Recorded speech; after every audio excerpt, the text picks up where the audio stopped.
Welcome to all of you in my class. Today we discuss the बाल विकास एवं शिक्षा शास्त्र अर्थात UP TET, C TET, REET, MP TET, S TET इन सभी परीक्षाओं में आने वाला एक महत्वपूर्ण टॉपिक के टॉप 30 प्रश्न। इन सभी परीक्षाओं में आने वाले टॉपिक के टॉप 30 प्रश्नों को जो बहुत उपयोगी है को देख रहे हैं। चलिए पहला क्वेश्चन देख लीजिए। बुद्ध के तरल क्रिस्टलीय प्रतिमान के प्रतिपादक कौन थे? तो ऑप्शन ए है Cattell, option B Thorndike, option C Vernon, option 4 Skinner. तो बुद्ध के तरल क्रिस्टलीय प्रतिमान के प्रतिपादक कौन थे? कैटल थे। कौन? कैटल। तो इसका सही आंसर क्या हो जाएगा? ऑप्शन ए हो जाएगा। उसके बाद आ जाइए क्वेश्चन नंबर 2 पे।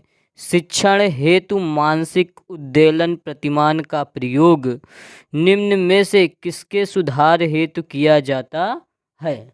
तो इसका पहला ऑप्शन है समझ, सेकंड ऑप्शन है अनुप्रयोग, और उसके बाद थर्ड ऑप्शन है सृजनात्मकता, और चौथा ऑप्शन है समस्या समाधान। तो सही आंसर जल्दी से आप लोग दे दीजिए। इसका कौन सा है? ऑप्शन नंबर 3 सृजनात्मकता। तो शिक्षण हेतु सामाजिक उद्वेलन प्रतिमान का प्रयोग निम्न में से किसके सुधार हेतु किया जाता है? सृजनात्मकता के। तो आ जाइए क्वेश्चन नंबर 3 पे। क्वेश्चन नंबर 3 है गोलमैन निम्न में से किससे संबंधित है? गोलमैन निम्न में से किससे संबंधित है? तो ऑप्शन ए सामाजिक बुद्धि, ऑप्शन 2 संवेगात्मक बुद्धि, ऑप्शन 3 अध्यात्मक बुद्धि, ऑप्शन 4 सामान्य बुद्धि। तो गोलमैन निम्न में से किससे संबंधित है? इसका सही आंसर है ऑप्शन 2 संवेगात्मक बुद्धि। तो गोलमैन संवेगात्मक बुद्धि से संबंधित है। तो आ जाते हैं क्वेश्चन नंबर 4 पर। क्वेश्चन नंबर 4 दिया गया है निम्न में कौन शेष से भिन्न है? तो 4 ऑप्शन है, इनमें से देखना है कौन सा तीनों ऑप्शन से भिन्न है। तो पहला ऑप्शन है अधिगम के लिए अधिगम का सिद्धांत, सामान्य अवयवों का सिद्धांत ऑप्शन 2, ऑप्शन 3 ड्राइव रिडक्शन सिद्धांत, और ऑप्शन 4 सामान्यीकरण का सिद्धांत। इसमें तीनों से भिन्न कौन सा है? ड्राइव रिडक्शन का सिद्धांत। तो इसका सही आंसर क्या हो गया? ड्राइव रिडक्शन का सिद्धांत। और क्वेश्चन नंबर 2 का सही आंसर कौन सा था? संवेगात्मक बुद्धि नहीं। Question number 5। अब हम लोग क्वेश्चन नंबर 5 देखते हैं। संज्ञानात्मक संप्राप्ति का न्यूनतम स्तर है।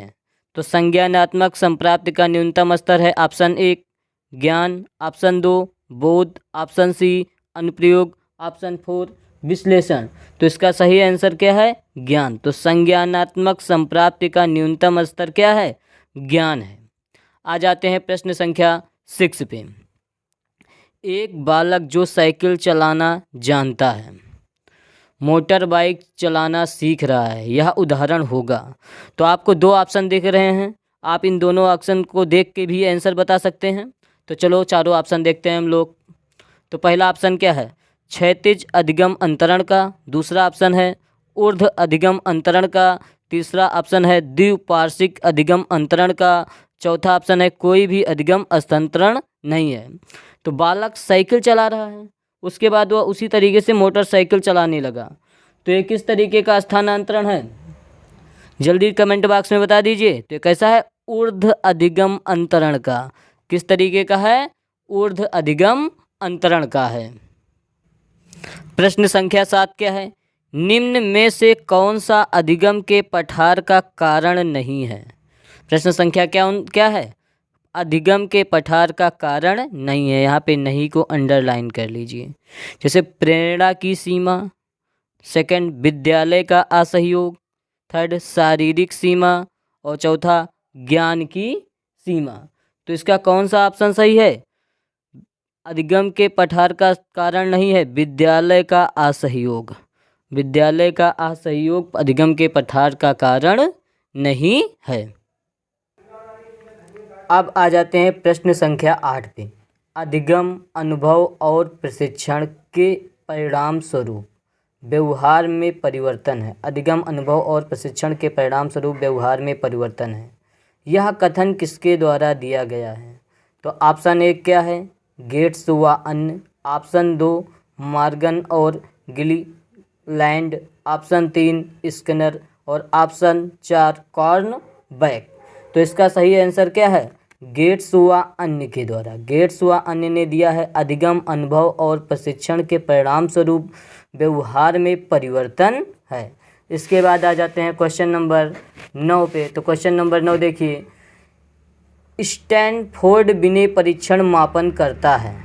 स्टैनफोर्ड बिने परीक्षण किसका मापन करता है? व्यक्तित्व का, पढ़ने की दक्षता का, बुद्धि का, इनमें से कोई नहीं। तो इसका सही आंसर क्या है? स्टैनफोर्ड बिने परीक्षण बुद्धि का मापन करता है। किसका मापन करता है? बुद्धि का मापन करता है। तो आ जाते हैं प्रश्न संख्या 10 पर। प्रश्न संख्या 10 के चारों ऑप्शन देख लीजिए। अंतर्मुखी व्यक्तित्व एवं बहिर्मुखी व्यक्तित्व का वर्गीकरण किसने किया है? अंतर्मुखी व्यक्तित्व एवं बहिर्मुखी व्यक्तित्व का वर्गीकरण किसने किया है? तो सबसे पहले ऑप्शन क्या है? फ्रायड, सेकंड युंग, थर्ड मन, चौथा आलपोर्ट। तो इसका सही ऑप्शन क्या है? विकल्प संख्या 2। तो अंतर्मुखी व्यक्तित्व एवं बहिर्मुखी व्यक्तित्व का वर्गीकरण युंग ने किया है। किसने किया है? युंग ने। आ जाते हैं हम लोग अगले क्वेश्चन पर। प्रश्न संख्या 11, बच्चों के सामाजिक विकास को प्रभावित करने वाले कारक हैं। अर्थात बच्चे के सामाजिक विकास को कौन कौन से कारक प्रभावित करते हैं? तो पहला है आर्थिक तत्व, सेकंड है सामाजिक परिवेश जन्य तत्व, थर्ड शारीरिक तत्व और चौथा है वंशानुगत तत्व। तो इसका सही आंसर क्या हो जाएगा? सामाजिक और परिवेश जन्य तत्व। इसका सही आंसर क्या हो जाएगा? सामाजिक और परिवेश जन्य तत्व बच्चे के सामाजिक विकास को प्रभावित करते हैं। तो आ जाते हैं अगले क्वेश्चन पर। प्रश्न संख्या 12, निम्न में से कौन सा शारीरिक विकास का एक प्रमुख नियम है? कौन सा शारीरिक विकास का एक प्रमुख नियम है? तो नंबर 1 मानसिक विकास से विभिन्नता का नियम, नंबर 2 अनियमित विकास का नियम, नंबर 3 द्रुतगत विकास का नियम, नंबर 4 कल्पना और संवेगात्मक विकास के संबंध का नियम। तो इसका सही आंसर हो जाएगा द्रुतगामी विकास का नियम। इसका सही आंसर क्या है? द्रुतगामी विकास का नियम। शारीरिक विकास का एक प्रमुख नियम कौन सा है? द्रुतगामी विकास का नियम। तो आ जाते हैं प्रश्न संख्या 13 पे। प्रश्न संख्या 13 दिया है, निम्न में से कौन सा विकास का सिद्धांत नहीं है? विकास का सिद्धांत नहीं है। तो पहला क्या है? अनुकूलित प्रत्यावर्तन का सिद्धांत, दूसरा निरंतर विकास का सिद्धांत, तीसरा परस्पर संबंध का सिद्धांत, चौथा है समान प्रतिमान का सिद्धांत। तो इसमें नहीं है। तो निरंतर विकास का सिद्धांत ये भी है, परस्पर विकास का संबंध, परस्पर संबंध ये भी है, समान प्रतिमान ये भी है। तो कौन सा विकास का सिद्धांत नहीं है? अनुकूलित प्रत्यावर्तन का सिद्धांत विकास का सिद्धांत नहीं है। प्रश्न संख्या 14, विकास के परिणाम स्वरूप नवीन विशेषताएं और नवीन योग्यताएं प्रकट होती हैं। यह कथन किसने दिया है? तो विकास के परिणाम स्वरूप नवीन विशेषताएं और नवीन योग्यताएं प्रकट होती हैं, यह कथन किसने दिया? गैसल ने, हर्लॉक ने, मेरेडिथ ने, डगलस और हॉलैंड ने। तो इसका सही आंसर क्या हो जाएगा? विकास के परिणाम स्वरूप नवीन विशेषताएं और नवीन योग्यताएं प्रकट होती हैं, किसने का कथन है? ये हर्लॉक का कथन है। इसके बाद आ जाते हैं हम लोग अगले क्वेश्चन पे। मूल प्रवृत्तियों को 14 प्रकार से किसने वर्गीकृत किया है? मूल प्रवृत्तियों को 14 प्रकार से किसने वर्गीकृत किया? ड्रेबर ने, मैकडूगल ने, थॉर्नडाइक ने, वुडवर्थ ने। तो इसका सही आंसर क्या है? मैकडूगल ने। मूल प्रवृत्तियों को 14 प्रकार से किसने दिया था? मैकडूगल ने दिया था। आ जाते हैं प्रश्न संख्या 16 पे। किसी दूसरी वस्तु की अपेक्षा एक वस्तु पर चेतना का केंद्रीकरण अवधान है। किसी दूसरी वस्तु की अपेक्षा एक वस्तु पर चेतना का केंद्रीकरण अवधान है। यह कथन किसका ने दिया था? डम्बल का है, रास का है, मन का है कि मैकडूगल का है? तो किसी दूसरी चीज की अपेक्षा एक वस्तु पर चेतना का केंद्रीकरण अवधान है, यह कथन किसका है? डम्बल का कथन है। निम्न में से कौन सा सीखने के मुख्य नियमों में शामिल नहीं है? सीखने के नियमों मुख्य नियमों में शामिल नहीं है। अब आइए ऑप्शन देख लीजिए। तत्परता का नियम, सेकंड है अभ्यास का नियम, थर्ड है बहुअनुक्रिया का नियम, फोर्थ है प्रभाव का नियम। तो इसका सही आंसर क्या हो जाएगा? बहुअनुक्रिया का नियम। ये सीखने के मुख्य नियमों में नहीं है, ये किसमें है? गौण नियमों में से है। इसके बाद जाते हैं प्रश्न संख्या 18 पे।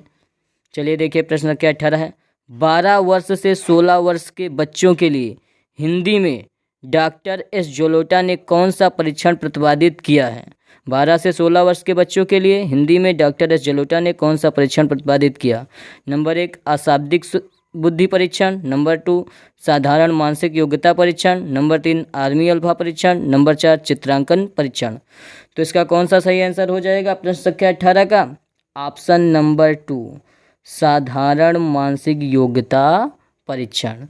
तो डॉक्टर एस जलोटा ने बच्चों के लिए 12-16 वर्ष के बच्चों के लिए साधारण मानसिक योग्यता परीक्षण का प्रतिपादन किया। अब आ जाते हैं 19वें नंबर क्वेश्चन पर। बुद्ध के द्विकारक सिद्धांत का प्रतिपादन किसने किया? थॉर्नडाइक ने, स्पीयरमैन ने, वर्नन ने, स्टर्न ने। तो द्विकारक सिद्धांत का प्रतिपादन किसने किया था? स्पीयरमैन ने किया था। तो बुद्ध के द्विकारक सिद्धांत का प्रतिपादन स्पीयरमैन ने किया। प्रश्न संख्या 20, निम्न में से कौन सा युग्म सही नहीं है? तो ऑप्शन 1 क्या है? सीखने का उद्दीपन अनुक्रिया सिद्धांत। किसने दिया? थॉर्नडाइक ने दिया। उसके बाद ऑप्शन 2 सीखने का क्रिया प्रसूत अनुबंधन सिद्धांत, BF स्किनर ने दिया।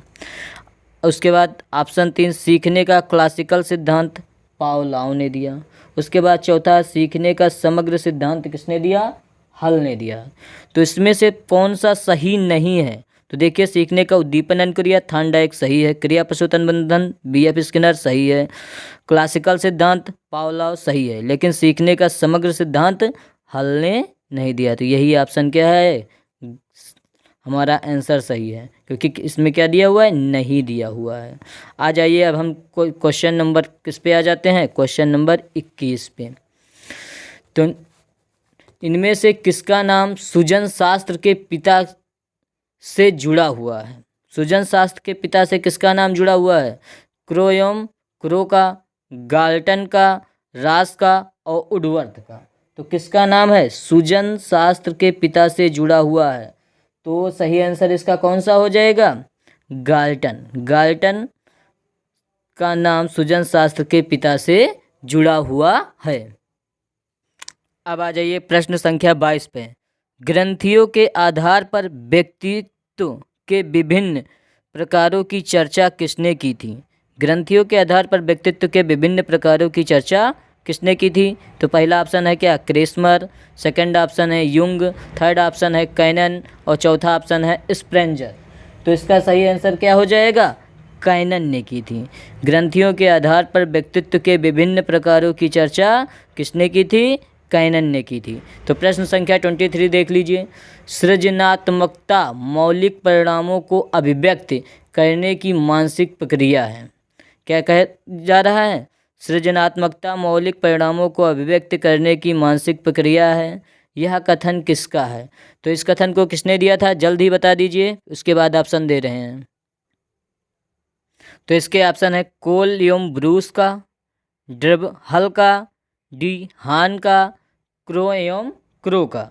तो सृजनात्मकता मौलिक अधिकारों को अभिव्यक्त करने की मानसिक प्रक्रिया है, यह कथन किसका है?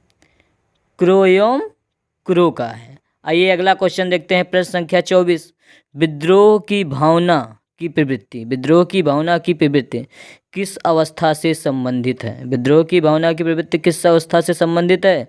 बाल्यावस्था से, शैशवावस्था से, पूर्व किशोरावस्था से, मध्य किशोरावस्था से। तो ये किस अवस्था से उपस्थित है विद्रोह की भावना? विद्रोह की भावना हमेशा मध्य किशोरावस्था से संबंधित होती है। आ जाइए प्रश्न संख्या 25, सीखने की वह अवधि जब सीखने की प्रक्रिया में कोई उन्नति नहीं होती है क्या कहलाती है? सीखने की वह अवधि जब सीखने की प्रक्रिया में कोई उन्नति नहीं होती है क्या कहलाता है? तो डायरेक्ट सीखने का पठार कहलाता है। क्या कहलाता है? सीखने का पठार कहलाता है। इसमें सीखने का वक्र बिल्कुल नहीं है, स्मृत नहीं है, अवधान नहीं है। ये प्रक्रिया क्या कहलाएगी? सीखने का पठार कहलाता है।